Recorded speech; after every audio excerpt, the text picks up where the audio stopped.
ನಮಸ್ಕಾರ, ಶುಭ ಸಂಜೆ ಪ್ರೀತಿಯ ವೀಕ್ಷಕರೆಲ್ಲರಿಗೂ ಸಂಕಲ್ಪ ಸುದ್ದಿ ಕಾರ್ಯಕ್ರಮಕ್ಕೆ ಆತ್ಮೀಯ ಪ್ರೀತಿಯ ಸ್ವಾಗತ ಹೇಳ್ತಾ ಇರೋದು ನಾನು ಉಷಾ. ನೀವು ಇನ್ನೂ ಕೂಡ ಅಕ್ಷಯ ವೃಕ್ಷವನ್ನ ಬರ್ಮಾಡ್ಕೊಂಡಿಲ್ಲ ಅಂತಂದರೆ ಸ್ಕ್ರೀನ್ ಮೇಲೆ ಸಂಖ್ಯೆಗಳು ಬರ್ತಾ ಇದೆ.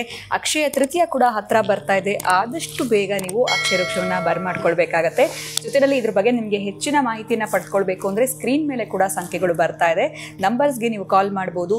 ನಿಮ್ಮ ಜೀವನದಲ್ಲಿ ಯಾವುದೇ ರೀತಿಯಾಗಿರುವಂತಹ ಸಮಸ್ಯೆಗಳು, ತೊಂದರೆಗಳು, ಕಷ್ಟಗಳಾಗ್ತಾ ಇದೆ, ಇವೆಲ್ಲದಕ್ಕೂ ಕೂಡ ನೀವು ಒಂದು ಫುಲ್ ಸ್ಟಾಪ್ನ ಇಡಬೇಕು. ಇವೆಲ್ಲದರಿಂದ ಕೂಡ ನೀವು ಆದಷ್ಟು ಬೇಗ ಆಚೆ ಬರಬೇಕು ಅಂತಂದ್ರೆ ಸಾಕಷ್ಟು ಜನ ಅಕ್ಷಯ ವೃಕ್ಷವನ್ನ ಪಡೆದುಕೊಂಡು ಎಲ್ಲ ಸಮಸ್ಯೆಗಳಿಂದ ಕೂಡ ಹೊರಗಡೆ ಬಂದಿದ್ದಾರೆ. ಇನ್ನು ಎಂದಿನಂತೆ ಇವತ್ತಿನ ಕಾರ್ಯಕ್ರಮದಲ್ಲಿ ನಮ್ಮ ಜೊತೆಲಿದ್ದಾರೆ ಸ್ಪಿರಿಚುವಲ್ ಗುರು ಡಾಕ್ಟರ್ ವಿಷ್ಣುದತ್ತ ಗುರುಜಿಯವರು. ಗುರುಗಳನ್ನ ಕಾರ್ಯಕ್ರಮಕ್ಕೆ ಬರ್ಮಾಡ್ಕೊಳ್ಳೋಣ. ನಮಸ್ತೆ ಗುರುಗಳೇ, ಕಾರ್ಯಕ್ರಮಕ್ಕೆ ಭಕ್ತಿಯ ಸ್ವಾಗತ. ಭಗವಂತನ ಸೃಷ್ಟಿ ಯಾವ ಥರ ಇದೆ ಅಂತ ಒಂದ್ಸಲ ಯೋಚನೆ ಮಾಡಿದಾಗ ಒಂದು ವಿಚಾರಕ್ಕೆ ತುಂಬ ಸ್ಟ್ರಾಂಗ್ ಆಗಿ ಅನ್ನಿಸ್ತು.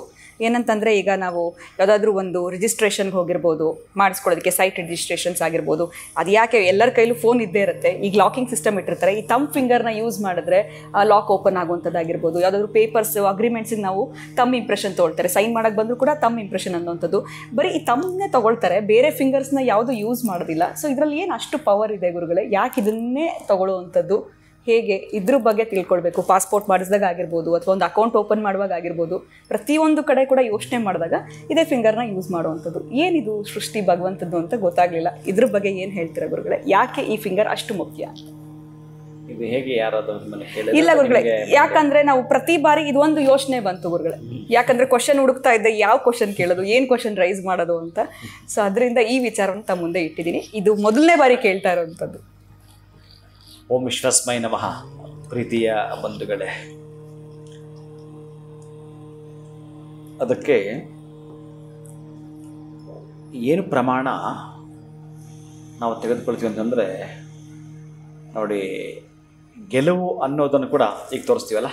ಹೌದು, ಸಾಮಾನ್ಯವಾಗಿ ನೋಡಿ, ಹೌದು, ಗೆಲುವು ಅನ್ನೋದೇ ಇಲ್ಲಿದೆ ಅಂತಂದಾಗ ನಾವು ಇನ್ನು ಸ್ವಲ್ಪ ಆಳಕ್ಕೆ ಹೋಗ್ಬೇಕಾಗತ್ತೆ. ಓಂ ಅಂಗುಷ್ಟಾಭ್ಯಾಂ ನಮಃ, ಓಂ ತರ್ಜನೀಭ್ಯಾಂ ನಮಃ, ಓಂ ಮಧ್ಯಮಾಭ್ಯಾಂ ನಮಃ, ಓಂ ಅನಾಮಿಕಾಭ್ಯಾಂ ನಮಃ, ಓಂ ಕನಿಷ್ಠಿಕಾಭ್ಯಾಂ ನಮಃ. ಇಷ್ಟೇ ಹೇಳಿದೆ. ನಾನು ಬೀಜಾಕ್ಷರ ಹೇಳಿಲ್ಲ ಇಲ್ಲಿ. ಯಾಕೆ ಬೀಜಾಕ್ಷರ ಹೇಳಿಲ್ಲ? ಅದು ಗೋಪ್ಯ. ಈ ಅಂಗುಷ್ಟ ಅನ್ನೋದು ಕೆಲವೊಂದು ವಿಚಾರಕ್ಕೆ ಪ್ರಮಾಣ. ಅದು ಪ್ರಮಾಣ ಅಂದರೆ ಸೈಜು ಇಷ್ಟು ಅಂತ. ಆಮೇಲೆ ನಾನೇ ಇವನು ಅಂತ ತೋರಿಸೋ ಪ್ರಮಾಣ ಇದು. ಪ್ರಮಾಣ ಮಾಡೋ ನೋಡೋಣ ಅಂತ ಹೇಳೋರು ಕೆಲವರು ಹೇಳ್ತಾರಲ್ಲ. ಪ್ರಾಮಾಣಿಕವಾಗಿರ್ತಕ್ಕಂತಹದ್ದು ಪ್ರಮಾಣವನ್ನು ತೋರಿಸೋ. ಆಮೇಲೆ ನಾವು ಮನೆಯಲ್ಲಿ ದೇವರು ಇಡಬೇಕಾದ್ರೂ ಎಷ್ಟು ಇಡಬೇಕು ಅಂತಂದರೆ ಅದಕ್ಕೊಂದು ಪ್ರಮಾಣ ಇದೆ. ಆ ಪ್ರಮಾಣ ಇಷ್ಟು, ಅಂಗುಷ್ಟ ಪ್ರಮಾಣ. ಅದಕ್ಕೆ ಅಂಗುಷ್ಟವನ್ನು ಎಲ್ಲದಕ್ಕೂ ಪ್ರಧಾನವಾಗಿ ಹೇಳ್ತಾನೆ. ಮತ್ತು ನೀವು ಹೇಳಿದ ಹಾಗೇನೆ ಈ ತಂಬಿದೆಯಲ್ಲ, ಇಷ್ಟು ಕೋಟಿ ಜನ ಇದ್ದಾರೆ ನೋಡಿ. ಅವನ ಸೃಷ್ಟಿ ಏನು ಅದ್ಭುತಗಳು ಅನ್ನೋದಕ್ಕೆ ಒಬ್ಬರದ್ದು ಇರೋ ಹಾಗೆ ಸೇಮ್ ಇಲ್ಲ ಮ್ಯಾಚ್ ಆಗಿದೆ ಅಂತ ತೋರಿಸಿ ನೋಡೋಣ. ನಿಮ್ಮ ಮೊಬೈಲ್ಗೆ ಚೆಕ್ ಮಾಡ್ಕೊಳ್ತಾರೆ, ಓಪನ್ ಆಗಲ್ಲ ಗುರು, ಸಾಧ್ಯವೇ ಇಲ್ಲ. ನೋಡಿ, ಇದು ಭಗವಂತ ಇದಾನ ಇಲ್ವ ಅನ್ನೋದಕ್ಕೆ ಇದೊಂದೇ ಸಾಕು ಅನ್ಕೊಂತೀನಿ. ರ್ಯಾಂಡಮ್ ಆಗಿ ಇರ್ಬೋದಾಗಿತ್ತಲ್ಲ. ಇಷ್ಟು 700-800 ಕೋಟಿ ಜನ ಈ ಜಗತ್ತಲ್ಲಿ ಇರಬೇಕಾದ್ರೆ ಕೊನೆ ಪಕ್ಷ ಮ್ಯಾಚ್ ಆಗುವಂಥದ್ದು ಈ ದೇಶದಿಂದ ಮತ್ತೊಂದು ದೇಶಕ್ಕೆ ಹೋದ್ರೂ ಇರಲ್ಲ. ನಮ್ಮ ದೇಶ ಬಿಡಿ, ನಮ್ಮ ದೇಶದಲ್ಲಿರ್ತಕ್ಕಂಥ 140 ಕೋಟಿ ಜನಸಂಖ್ಯೆಯಲ್ಲ, 700 ಕೋಟಿ ಜನದ್ದು ಕೂಡ ಮ್ಯಾಚ್ ಆಗಲ್ಲ. ನಮ್ಮದೇ. ಇದು ನಮ್ಮ ಗೆಲುವು. ಇದು ಅತ್ಯಂತ ಅದ್ಭುತ. ಆಮೇಲೆ ಇನ್ನೊಂದು ಮಹಾ ಅದ್ಭುತ ಅಂದರೆ, ಈ ಮೇಲೆ ಯಾರಿಗೆ ಸ್ಪಷ್ಟವಾಗಿ 3 ಗೆರೆಗಳಿರ್ತಾವೋ ಅದೃಷ್ಟವಂತನಂತೆ ಅವ. ಪ್ರಾಮಾಣಿಕವಾಗಿ ಪ್ರಯತ್ನ ಪಡುವವನ ಅದೃಷ್ಟ ಎಲ್ಲಿದೆ ಅಂತಂದರೆ ಇಲ್ಲಿ ಬಚ್ಚಿಟ್ಟಿದ್ದಾನಂತೆ ಅವ. ನಾವು ಒಂದೊಂದು ತೆಗೆದು ನೋಡಿದ್ರೆ ಏನದು ತೆಗೆದಷ್ಟು ಬಗೆದಷ್ಟು ಸಿಗ್ತಾ ಇರುತ್ತಲ್ಲ ನಮಗೆ. ಹಾಗೆ ಇಲ್ಲಿ ಇಟ್ಟಿದ್ದಾನಂತೆ. ಅದಕ್ಕೆ ಗೆಲುವು ಅಂದರೆ ಇದನ್ನು. ಇನ್ನೇನು ಗೆಲ್ಲೋದು ಈ 3 ಲೈನ್ ಇಲ್ಲಿ ಬರುತ್ತೆ. ಆ್ಯಕ್ಚುಲಿ ಇಲ್ಲಲ್ಲ, ಇದು ಬೇರೆ. ಈ ರೇಖೆ ಅದ್ಭುತ. ಈ ರೇಖೆ ಯಾರು ಚೆನ್ನಾಗಿರುತ್ತೆ ಅವ್ನು ಕಾಡಲ್ಲಿದ್ದು ಅವ್ನಿಗೆ ಊಟ ಬರುತ್ತೆ ಅಂತ. ಅವನು ಎಲ್ಲಿದ್ದರೂ ಅವ್ನ ಟೈಮ್ ಊಟ ಸಿಗುತ್ತೆ. ಅವ್ನು ದುಡಿಯೋದೇ ಬೇಕಾಗಿಲ್ಲ. ಒಟ್ಟಾರೆ ಎಲ್ಲ ಒಂದು ಕಡೆ ಯಾರೋ ಒಂದು ಕೊಡ್ತಾರೆ, ಮುಗಿಯುತ್ತೆ. ಅವನು ಅಷ್ಟು ಚೆನ್ನಾಗಿ ನೋಡ್ಕೊತಾರೆ ಅನ್ನೋದು ಇದು ನನಗೆ ಆಗಿದೆ. ಇಲ್ಲಿ 3 ಗೆರೆಗಳು. ಈ 3 ಗೆರೆಗಳು ಸ್ಪಷ್ಟವಾಗಿ, ಆಮೇಲೆ ಕಟ್ ಆಗಿರುತ್ತೆ ಕೆಲವರಿಗೆ. ಅವ್ರು ಸ್ವಲ್ಪ ಬರೋದು ಹೋಗೋದು ಈ ಅದೃಷ್ಟಗಳು ಬರೋದು ಹೋಗೋದು ಅವನನ್ನು ಆಟ ಆಡಿಸ್ತವೆ. ಯಾರಿಗೆ ಈ 3 ಲೈನ್ ಚೆನ್ನಾಗಿರುತ್ತೋ ಅವನ ಅದೃಷ್ಟವನ್ನೇ ಆಟ ಆಡಿಸ್ಬೋದು. ಅಂಥ ಕೆಪಾಸಿಟಿ ಇರುತ್ತೆ. ಈ ಕಟ್ಕಟ್ಟಾಗ್ತಾ ಇದೆಯಲ್ಲ, ಅವನು ಸ್ವಲ್ಪ ಎಂತ ಮಾಡೋದು, ಈ ಸಫೋಕೇಶನ್ ಏನೋ ಒಂಥರ ಬ್ರೀತಿಂಗ್ ಪ್ರಾಬ್ಲಮ್ ಅವನಿಗೆ. ಒಂದ್ಸಲ ಹಾಗೆ ಒಂದ್ಸಲ ಹೀಗೆ ನಡೀತಿರುತ್ತೆ. ಅದೇನಾದ್ರೂ ಬದಲಾಗತ್ತಾ ಗುರುಗಳೇ, ಅಥವಾ ಏನು ಬಂದಿದೆ ಅದೇ ಇರುತ್ತಾ, ಅಥವಾ ದಿನೇ ದಿನೇ ಹೋಗ್ತಾ ಹೋಗ್ತಾ ಬರುವಂಥದ್ದು ಅಥವಾ ಚೇಂಜಸ್ ಆಗುವಂಥದ್ದು ಆಗುತ್ತಾ, ಹೇಗೆ ಗುರುಗಳು? ಇದು ಒಳ್ಳೆ ಪ್ರಶ್ನೆ. ಮೋಸ್ಟ್ಲಿ ನಿಮಗೆ ಬರಬೇಕಂತ ಆಸೆ ಇದೆ, ಅದಕ್ಕಾಗಿ ನೀವು ಕೇಳಿದ ಅನ್ಕೊತೀನಿ. 14 ದಿನಗಳಿಗೊಮ್ಮೆ ರೇಖೆಗಳು ಬದಲಾಗ್ತವೆ.